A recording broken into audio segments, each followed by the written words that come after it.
एगो लड़का एगो लड़की से प्यार करता है। वो लड़किया के जब शादी होके लागल 3 दिन बाद देखे मिलस कलश की काज हमार शादी तय हो गई तक तू हमके भूल जाइबा। कलश लड़का के अरे जान भूल तो तू गइल बड़ तोहरा चलते बाबूजी से बड़ा मार खेले अपने बाबूजी से ना तोहरो बाबूजी से मार खेले खाली उनकरे के देख के तू यात्रा लू उनकरे के देख के गाना गा दे के याद कर जहिया कुंवारी रहलू अब पियावा से पहिले हमारी रहलू तार बाबू हमरा मुंह में बात छोड़ दो देखै छी लागल खून गिरत रहल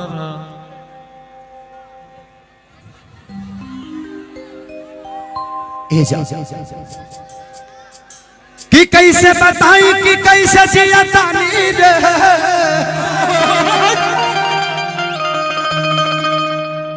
वाई ई जहरिया जुदाई के पिया तानी रे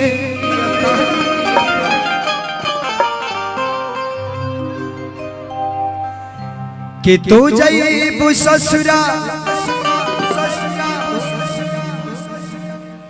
हम जाई बिशमशान रे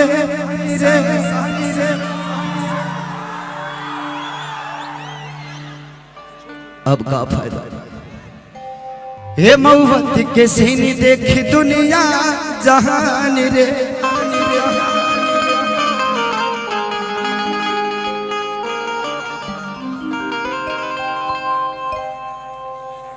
ए जा तो के पता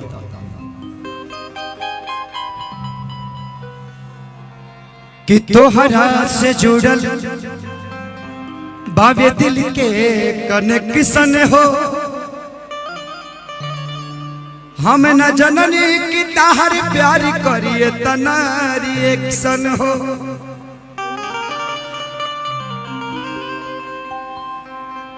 कि छुप छुप के मिलत रहलू तू हमरा लागे जाड़ी में कसम खा के कहतानी कब्र बन जाई आज भटनी बाजार में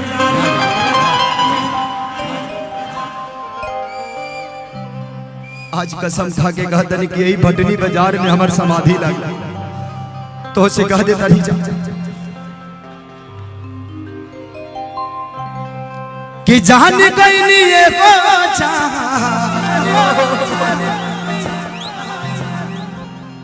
अरे जाने गईनी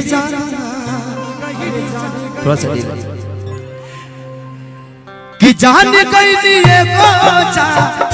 जाने गईनी जान गईनी ये बोझा जाने गईनी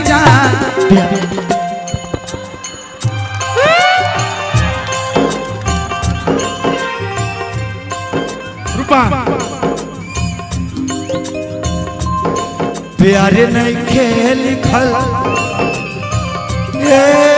जा प्यार नहीं खेल खल हाथ के लकीर में नहीं खुद तकदीर में प्यार नहीं खेल खल हाथ के लकीर में नहीं खुद तकदीर में जा प्यार नहीं खेल खल हाथ के लकीर में नहीं खुद तकदीर में जा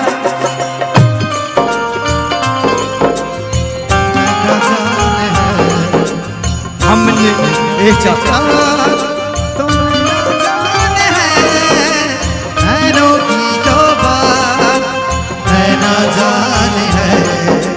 सपनों की रात तो रहना जाने है दिल की बात धड़कने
ए जा दिल टूटला के कोनो हो नहीं आवाज हो फिर कैसे सुनी जमाना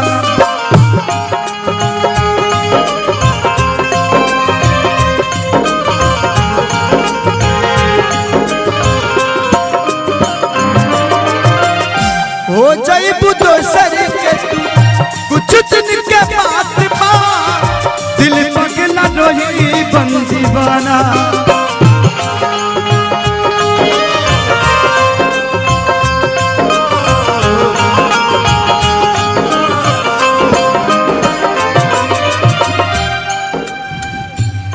सीख ले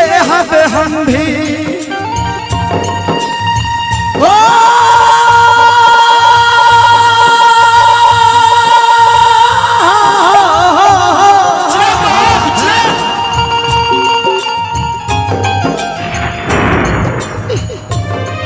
तेरे गम में जिया करेंगे तेरे गम में जिया करेंगे अगर गम कम नहीं होगा तो पिया करेंगे लेकिन याद रखना हम मरने के बाद भी यमराज के मोबाइल से तेरे मोबाइल पे मैसेज दिया करेंगे सीख ले हम भी गम में हंसे के अदा का कमी रहे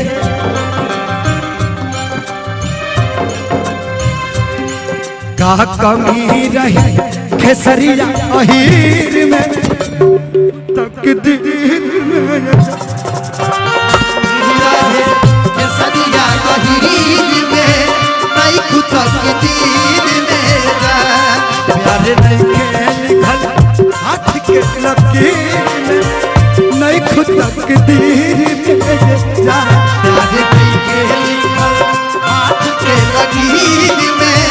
नहीं खुद तकदीर में तू भुला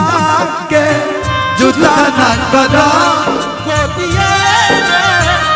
ना करा तू भुला के जुदा ना करा गोदिए में राखए जा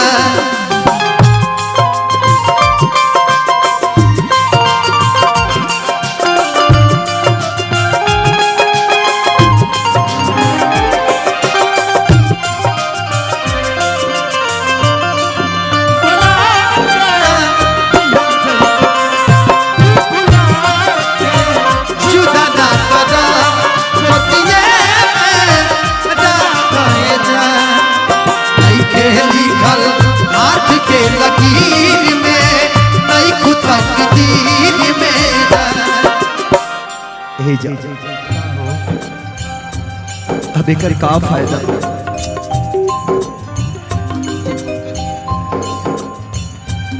रास्ते के हाल आने जानो से पूछो रास्ते के हाल आने जानो से पूछो दिल में कितनी जख्म है अफसानों से पूछो अरे तुम क्या जानोगे प्यार का मतलब इस देवरिया के दीवानों से पूछो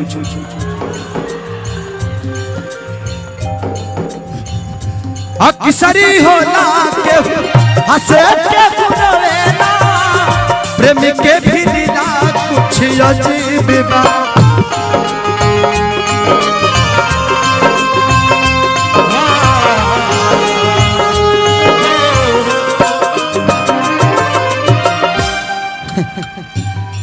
मेरे मजार पे आए थे दीपक जलाने दीपक बुझा के चले गए मेरे मजार पे आए थे दीपक जलाने दीपक बुझा के चले गए इतने बेदर्द सनम निकले कि दीपक का तेल भी अपने सर पे दबा के चले गए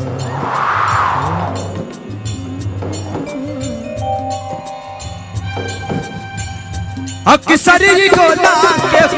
हंसे के सुनवेला प्रेम के भी दिला कुछ अजीब बा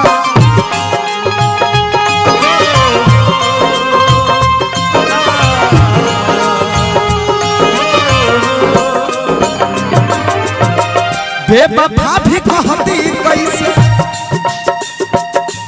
मासूम यार के रे बेवफा भी कहती कैसे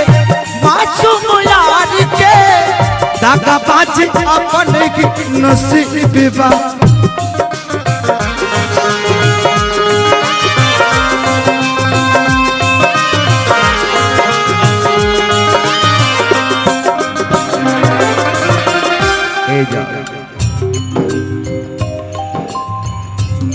खुश रहा तू हरदम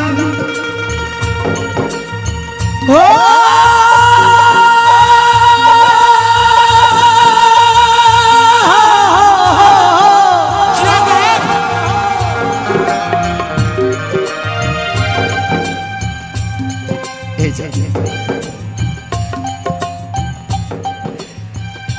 जब शादी तय भइल त तुके दया ना हुआ खुश रहा तू हरदम दिल से ये बात बा सास बन के बसल बड़ तू शरीर में